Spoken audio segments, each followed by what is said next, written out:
Live ಬಂದು ತಮ್ಮ ಎರಡನೇ ಮದುವೆ ಬಗ್ಗೆ ಹಂಚಿಕೊಂಡ ಮೇಘ್ನಾ ರಾಜ್ರವರು ಒಂದು ಲೈವ್ ಬಂದು ತಮ್ಮ ಎರಡನೇ ಮದುವೆ ಬಗ್ಗೆ ಸಂಪೂರ್ಣವಾದ ಮಾಹಿತಿಯನ್ನು ಹಂಚಿಕೊಂಡಿದ್ದಾರೆ.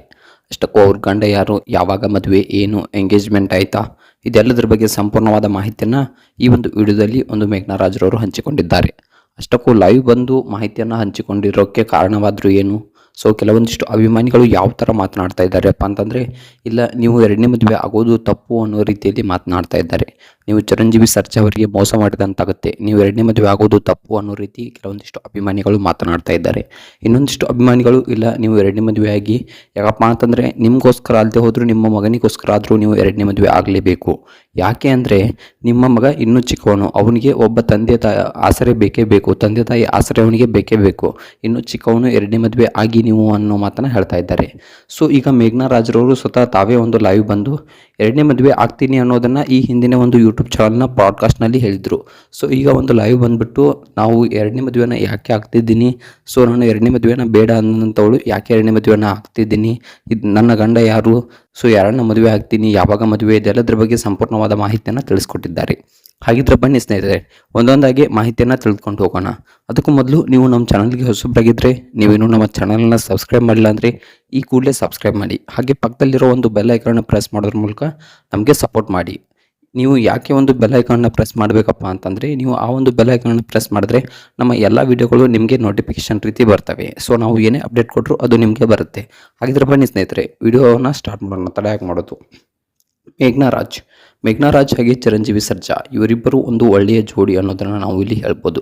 ಮೊಟ್ಟ ಮೊದಲನೇದಾಗಿ ಒಂದು ಕನ್ನಡ ಕಿರುತೆರೆಯಲ್ಲಿ ತುಂಬ ಹಿಟ್ ಸಿನಿಮಾಗಳನ್ನು ಮೇಘ್ನಾ ರಾಜ್ರವರು ಕೊಟ್ಟಿದ್ದಾರೆ. ರಾಜಾ ಹುಲಿ ಆಗಿರ್ಬೋದು, ಹಲವಾರು ಸಿನಿಮಾಗಳನ್ನು ಕೊಟ್ಟಿದ್ದಾರೆ. ಹಾಗೆ ಒಂದು ಚಿರಂಜೀವಿ ಸರ್ಜಾ ಅವರು ಕೂಡ ಒಂದು ಹಲವಾರು ಹಿಟ್ ಸಿನಿಮಾಗಳನ್ನು ಕೊಟ್ಟಿದ್ದಾರೆ. ಸೊ ಇವರಿಬ್ಬರು ಒಂದು ಪ್ರೀತಿಯನ್ನು ಮಾಡಿಬಿಟ್ಟು ಮದುವೆಯನ್ನು ಆಗ್ತಾರೆ, ಹಿಂದೂ ಸಂಪ್ರದಾಯದಂತೆ ಮದುವೆ ಆಗ್ತಾರೆ.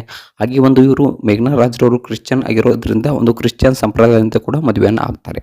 ಅದಾದ ನಂತರ ಇಬ್ಬರು ಅನ್ಯೋನ್ಯವಾಗಿ ತುಂಬ ಚೆನ್ನಾಗಿ ಜೀವನವನ್ನು ನಡೆಸ್ತಾ ಇರ್ತಾರೆ. ಆದರೆ ವಿಧಿ ಬದುಕಲ್ಲಿ ಆಟ ಆಡ್ಬಿಡತ್ತೆ. ಯಾಕಪ್ಪ ಅಂತಂದರೆ ಒಂದು ಚಿರಂಜೀವಿ ಸರ್ಜಾ ಅವರನ್ನು ಮೇಘ್ನಾ ರಾಜ್ರವರು ಕಳೆದುಕೊಳ್ಳುತ್ತಾರೆ. ಸೊ ಒಂದು ಚಿರಂಜೀವಿ ಸರ್ಜಾ ಅವರು ಒಂದು ನಿಧನ ಹೊಂದಿದ ನಂತರ ತುಂಬಾ ಕಷ್ಟದಲ್ಲಿ ಒಂದು ಮೇಘ್ನಾ ರಾಜ್ರವರು ಸಿಲುಕಿ ಬಿಡ್ತಾರೆ. ಸೊ ಅವರಿಗೆ ಏನು ಮಾಡಬೇಕು ನಾನು ಮುಂದೆ ಅಂತಕ್ಕಂಥದ್ದೇ ತೋಚೋದಿಲ್ಲ.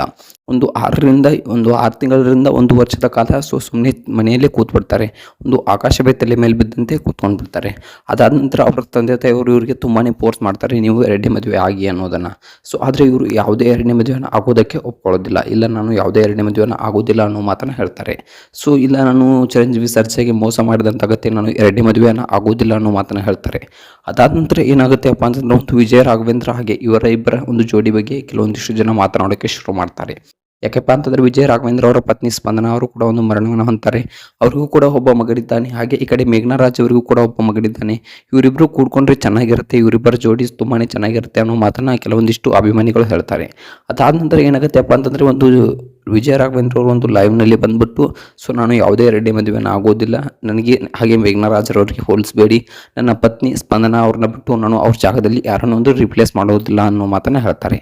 ಅದಾದ ನಂತರ ಈಗ ಏನಾಗುತ್ತೆ ಅಪ್ಪ ಅಂತಂದರೆ, ನೀವು ಯಾಕೆ ಎರಡನೇ ಮದುವೆಗೆ ಒಪ್ಕೊಂಡ್ರಿ, ಎರಡನೇ ಮದುವೆ ಬೇಡ ಅಂತವರು ಎರಡನೇ ಮದುವೆಗೆ ಯಾಕೆ ಒಪ್ಕೊಂಡ್ರಿ ಅನ್ನೋದನ್ನು ಮೇಘ್ನಾ ರಾಜ್ರವರಿಗೆ ಕೇಳ್ತಾರೆ. ಆಗ ಮೇಘ್ನಾ ರಾಜ್ರವರು ಹೇಳಿದ್ದೇನಪ್ಪ ಅಂತಂದರೆ, ನಾನು ನನಗೋಸ್ಕರ ಅಲ್ಲದೆ ಹೋದರೂ ನನ್ನ ಮಗನಿಗೋಸ್ಕರ ಆದರೂ ಮದುವೆ ಆಗಲೇಬೇಕು. ಯಾಕೆ ಅಂದರೆ ನನಗೆ ಎಲ್ಲ ಕೆಲಸವನ್ನು ನಿಭಾಯಿಸೋಕ್ಕೆ ಆಗ್ತಿಲ್ಲ, ನನ್ನ ಮಗನಿಗೆ ಸರಿಯಾಗಿ ಟೈಮ್ ಕೊಡೋಕ್ಕೆ ಆಗ್ತಿಲ್ಲ. ಅವನು ಏನು ಕಲಿತಿದ್ದಾನೆ, ಏನು ಓದ್ತಿದ್ದಾನೆ, ಒಂದು ಯಾವ ದಾರಿಯಲ್ಲಿ ಹೋಗ್ತಿದ್ದಾನೆ, ಒಳ್ಳೆ ದಾರಿಯಲ್ಲಿ ಹೋಗ್ತಿದ್ದಾನ ಅಥವಾ ಕೆಟ್ಟ ದಾರಿಯಲ್ಲಿ ಹೋಗ್ತಿದ್ದಾನ, ಸೊ ಇದು ಯಾವುದನ್ನು ನೋಡೋಕೆ ನನಗೆ ಟೈಮ್ ಸಿಗ್ತಾ ಇಲ್ಲ. ಅದಕ್ಕಾಗಿಯೇ ನಾನು ಒಂದು ಎರಡನೇ ಮದುವೆನ ಆಗಬೇಕು ಅನ್ನೋ ಡಿಸಿಷನ್ಗೆ ಬಂದೀನಿ. ಸೊ ಯಾಕಪ್ಪ ಅಂತಂದರೆ, ನಾನು ಯಾವುದೇ ಎರಡನೇ ಪ್ರೀತಿನ ಹುಡುಕೋದ್ರಲ್ಲಿ ತಪ್ಪಿಲ್ಲ ಅನ್ನೋ ಮಾತನ್ನು ಹೇಳಿದ್ದಾರೆ. ನನ್ನ ಮಗನಿಗೆ ಫಾದರ್ ಫಿಗರ್ ಬೇಕು ಅನ್ನೋ ಮಾತನ್ನು ಕೂಡ ಇಲ್ಲಿ ಹೇಳಿದ್ದಾರೆ. ಇನ್ನು ಮೇಘ್ನಾ ರಾಜ್ರವರ ಎರಡನೇ ಮದುವೆ ಸದ್ಯದಲ್ಲಿ ಆದಷ್ಟು ಬೇಗ ಆಗಲಿದ್ದು, ಅವ್ರ ತಂದೆ ತಾಯಿಯವರು ಒಂದು ಗಂಡನ್ನು ಕೂಡ ನೋಡಿದ್ದಾರಂತೆ. ಅವರ ಸಂಬಂಧಿಕರಲ್ಲಿ ಆ ಗಂಡು ಇದೆ ಅಂತೆ. ಆದಷ್ಟು ಬೇಗ ನಾನು ನಿಮಗೆ ಅಪ್ಡೇಟ್ ಕೊಡ್ತೀನಿ ಆ ಗಂಡು ಯಾರು ಅಂತ ತಿಳಿದಾದ ತಕ್ಷಣ. ಸೊ ಈ ಒಂದು ಚಾನಲ್ನ ಇನ್ನೂ ಸಬ್ಸ್ಕ್ರೈಬ್ ಮಾಡಿಲ್ಲ ಅಂದ್ರೆ ಮಾಡ್ಕೊಳ್ಳಿ. ಹಾಗೆ ಈ ಒಂದು ಜೋಡಿ ಬಗ್ಗೆ ನಿಮ್ಗೆ ಏನು ಅನಿಸುತ್ತೆ, ಇವರು ಎರಡನೇ ಮದುವೆ ಆಗಬೇಕಾ ಆಗಬಾರ್ದು ಅನ್ನೋದನ್ನ ಕಮೆಂಟ್ ಮಾಡಿ.